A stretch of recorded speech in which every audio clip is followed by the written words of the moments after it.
This channel does not promote any violent, harmful, or illegal activities. All content provided by this channel is meant for an educational purpose only.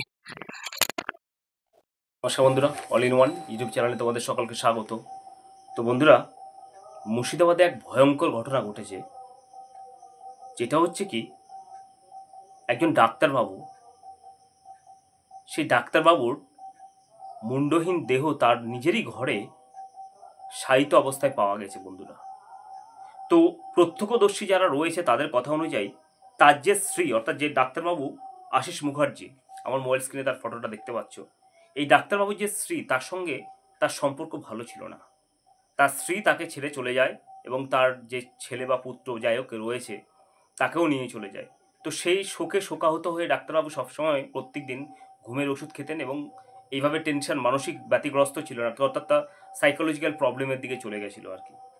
তার ফলে এই যে ডাক্তারবাবুর যে মুন্ডহীন দেহটা পাওয়া গেছে, কিসের জন্য বা কেন, কিভাবে হয়েছে এই খুনের পিছনের নেপথ্যে কে রয়েছে, সমস্ত কিছু পুলিশ তদন্ত করে দেখছে এবং সেটা তদন্ত সাপেক্ষ বিষয় এবং সেটা বেরোবে।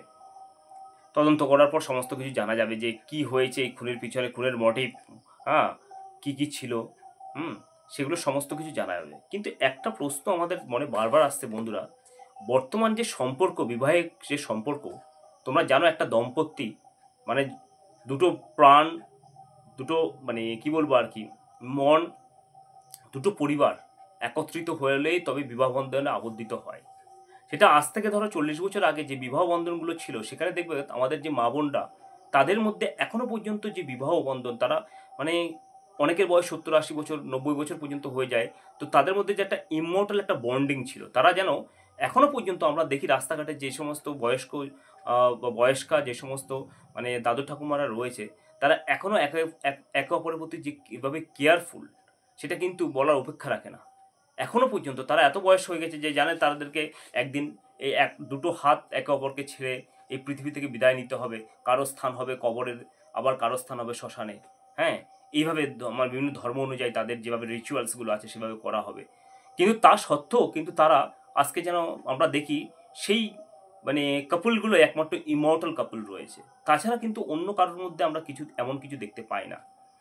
কেন বলছি, আজকে যে ডাক্তারবাবু, তার একটা যে উপার্জন রয়েছে সেই অনুযায়ী তিনি বেশ সংসারটাকে চালাচ্ছিলেন, কিন্তু তার স্ত্রী সেখানে কি রয়েছে, তার কি কোনো অবৈধ সম্পর্ক রয়েছে না কি রয়েছে, সেটা একমাত্র মানে ডাক্তারবাবুই জানতেন এবং তার পরিবার জানতো। এবং আশেপাশের যে সমস্ত লোকরা মানে যারা তাদের বিভিন্ন বক্তব্য অনুযায়ী শোনা যাচ্ছে যে তার ডাক্তারবাবুর যে স্ত্রী, সেই স্ত্রী নাকি তার সাথে থাকতো না বন্ধুরা।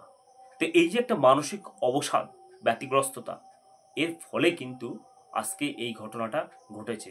এবার সেই খুনটা কে করেছে না করেছে সেটা পুলিশ তদন্ত করে সব কিছু বের করছে। কিন্তু একটা কথা বলবো বন্ধুরা, আজকালকার কিন্তু বিশেষ করে এই বিয়ের সম্পর্কটা টিকছে না। কোনো একটা সম্পর্ক হয়তো দেখা গেলো বিয়ে করলো, 1 বছর পর্যন্ত চললো, একটা বাচ্চা কাচ্চা হলো, তারপরে কিন্তু সেই সম্পর্ক ভেঙে যাচ্ছে উভয় দিক থেকে। তো আমি দেখছি এবারে নারীর দিক থেকে কিন্তু এই সম্পর্কটা বেশি এখন মানে ব্রেকআপটার প্রবণতা বেশি দেখা দিচ্ছে। কেন বলছি, আজকে হয়তো কোনো পুরুষের উপার্জন কম, সেখানে সে নারী মেনে নিতে পারছে না।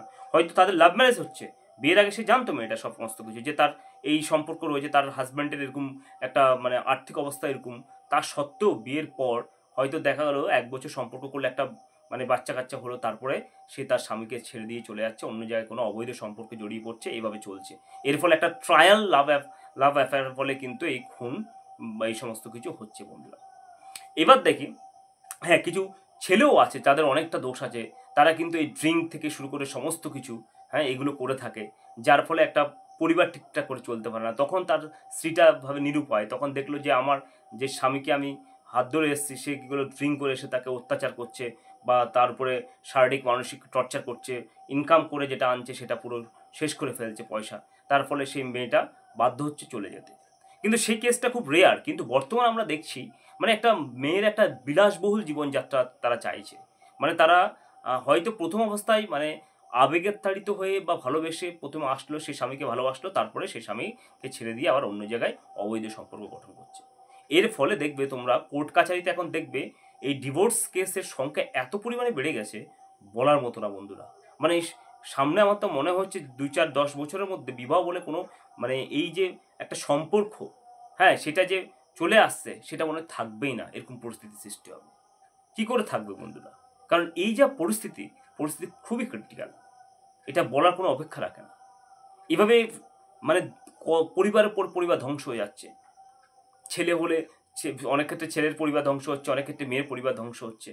তো মানুষের মধ্যে যে ধৈর্য মাধুর্যতা সেটা কিন্তু দিনের দিন হারিয়ে যাচ্ছে, তার ফলে এই সম্পর্ক টিকছেই না বন্ধুরা।